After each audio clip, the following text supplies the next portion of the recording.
Vamos a hablar de la crioterapia. La crioterapia es una de las técnicas que ocupa el frío como un método para enfriar o bajar la temperatura del sistema. Como principios biofísicos, vamos a empezar a hablar sobre la diferencia entre el medio frío y el segmento que vamos a tratar. Esto nos dice que mientras más frío sea el método, mejor es el efectivo, mejor va a ser el tratamiento y más efectivo.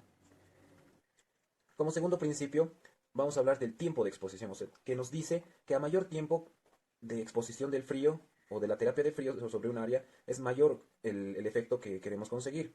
¿Por qué? Porque la piel o el cuerpo humano tiene diferentes capas que nos va graduando la intensidad o la profundidad a la que podemos ligar. Como tercer principio, la conductividad térmica del área.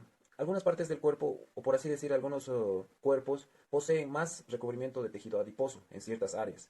Y esto nos quiere decir que esa área es menos conductiva con la temperatura. Y eso va a ralentizar la transmisión del frío hacia las áreas que queremos. Último principio biofísico, vamos a hablar del tipo de agente utilizado. Al pasar de los años se ha demostrado que el hielo es el mejor agente o tipo de principio que se puede utilizar. ¿Por qué? Porque es un frío constante y no tiende a subir su temperatura, como decir una de los paños fríos, que es corto su duración de temperatura fría. Continuando con la explicación, vamos a hablar sobre las respuestas locales en el organismo. Como primer punto está la vasoconstricción, la piloerección, también hay un incremento del tono, el espasmo y el clonus, o bueno, en el clonus. Después tenemos una disminución de la temperatura y también del metabolismo tisular. También tenemos una reacción del flujo sanguíneo en la zona, ya que se enfría. Cuando se hace la aplicación en zonas afectadas, reduce la inflamación. También por la vasoconstricción se reduce el edema y también los hematomas. Y por último, reduce el dolor y es más o menos un analgésico. Continuamos con las respuestas generales. En las respuestas generales en el organismo produce una ralentización de la fagocitosis y los procesos de inmunidad. También en la actividad metabólica se reduce por la temperatura. La respiración se hace lenta y profunda.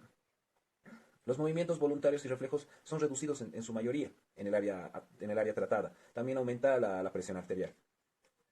Vamos a continuar hablando sobre los efectos fisiológicos que en su mayoría, o bueno, para sobresalir, que son más sobresalientes son en los vasos sanguíneos, que producen vasoconstricción en las arterias y vasos.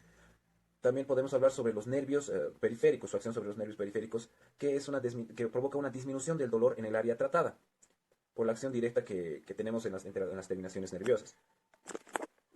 También podemos hablar sobre la fuerza muscular, que mejora la función tras ciertas exposiciones, evitando la fatiga muscular porque, según estudios, la fatiga muscular se produce superando los 27 grados centígrados. Y si se mantiene una temperatura baja esta, evitamos esa fatiga. También hablamos sobre los efectos, o podemos hablar sobre los efectos neuromusculares.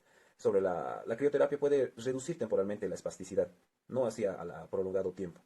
También hablamos del efecto sobre el síndrome postraumático. Este efecto, gracias al frío aplicado en la zona, reduce el traumatismo. Por último, vamos a hablar sobre las etapas que cruza el paciente tras ser expuesto a una técnica de crioterapia. Como primer punto, el paciente sufre de frío. Como segundo punto, tiene una sensación de dolor profundo. Después, tiene la sensación de pinchazos y quemazón. Esto se le llama aparestesis. Y por último o por último punto, el paciente siente un entumecimiento y una ligera sensación de analgesia. Continuamos hablando sobre las técnicas de aplicación. La primera técnica de aplicación o método, vamos a hablar de las compresas de Kenny. Las compresas de Kenny son pedazos de lana, de colchas, que se las corta de acuerdo al área para que vamos a usar o que las vamos a emplear. Estas compresas las vamos a sumergir en agua fría hasta conseguir más o menos 7 o 10 grados centígrados. El tiempo de tratar, o bueno, más o menos cuando ya pierden su efectividad térmica, es el cambio de 4 a 5 minutos. Como segundo método vamos a hablar de las compresas hidrocoladoras. Estas compresas, para su utilización o su aplicación, vamos a meterlas a la congeladora del freezer por no menos de 2 horas. Y así lograremos una temperatura adecuada de menos 5 grados centígrados. Antes de su aplicación, vamos a colocar un paño húmedo sobre la piel del paciente y recién vamos a aplicar la compresa. ¿Para qué esto? Para que no haya un enfriamiento muy rápido sobre el área tratal y evitar que produzca algún daño sobre la piel, ya que tenemos que llegar a conseguir más o menos unos 7 grados o unos 0 grados centígrados en su tratamiento. El tiempo que vamos a utilizar este método es de 10 a 15 minutos. Continuamos hablando sobre las almohadillas químicas.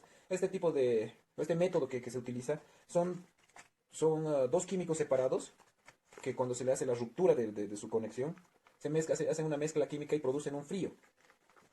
Este frío no es tan eficaz porque la reacción que produce es muy leve y no se consigue la temperatura que nosotros buscamos como kinesiólogos para tratar una afección. Es muy superficial y si es que hay algún problema de ruptura de la bolsa exterior, puede ser dañino para la piel. Su composición es de cloruro de etilo, de clorofluor en metanos. Continuando con el siguiente método, está la bolsa de hule. Esta bolsa de hule también es utilizada en termoterapia, gracias a sus características de conservación térmica. En este caso, vamos a utilizarla en crioterapia con agua fría, que se la carga, o ya sea con hielo picado. También podemos recurrir a otro tipo de bolsa que también tiene las mismas características, pero en esta podemos optar por introducir hielo o cubos de hielo y así lograr un poco más de temperatura. La aplicación de este método es de un mínimo de 20 minutos para zonas o para aplicaciones superficiales. Si se quiere alcanzar una aplicación más profunda, tenemos que alargar el tiempo de 30 a 40 minutos para tejido profundo. El hielo es uno de los métodos más eficientes en su aplicación, ya que la temperatura es constante y se logran mayores efectos en el área a tratar. Esto depende mucho del área que vamos a tratar. En segmentos pequeños como muñeca, codo o ya sea a nivel de los dedos, el hielo va a ser pequeño. Pero si queremos alcanzar un segmento aún más grande, ya sea un miembro inferior, un muslo o un brazo, el hielo tiene que ser un poquito más grande para lograr el alcance necesario. Su metodología de uso es de tiempo de 7 a 10 minutos en masajes circulares o ya sea en pasadas. Como último método de aplicación, vamos a hablar del aerosol refrigerante. Este tipo de método es, no es usualmente aplicado. ¿Por qué? Porque es altamente inflamable. Su aplicación es sobre el área directamente. ¿Para qué? Para lograr un enfriamiento rápido del área a tratar. El alcance que tiene su efecto es superficial, no así logrando unas capas más profundas del segmento. Procedemos a hablar sobre las precauciones en el uso de esta técnica o de esta terapia. Tenemos que tener mucho cuidado en el incremento de la presión arterial. También así no realizar esfuerzos musculares altos después de hacer la crioterapia. También sobre el aumento de la viscosidad a nivel del tejido colágeno puede producir rigidez articular. Recomienda el uso de esta técnica en zonas de formación nerviosas superficiales, como ser el circunflejo braquial y radial. En las contraindicaciones se les recomienda en trastornos vasculares periféricos, como ser las varices o venas varicosas. En afecciones que cursen con vasoespasmódicos o vasoespasmos, o sea, la dilatación de los vasos. En la arteriosclerosis y la hipersensibilidad al frío.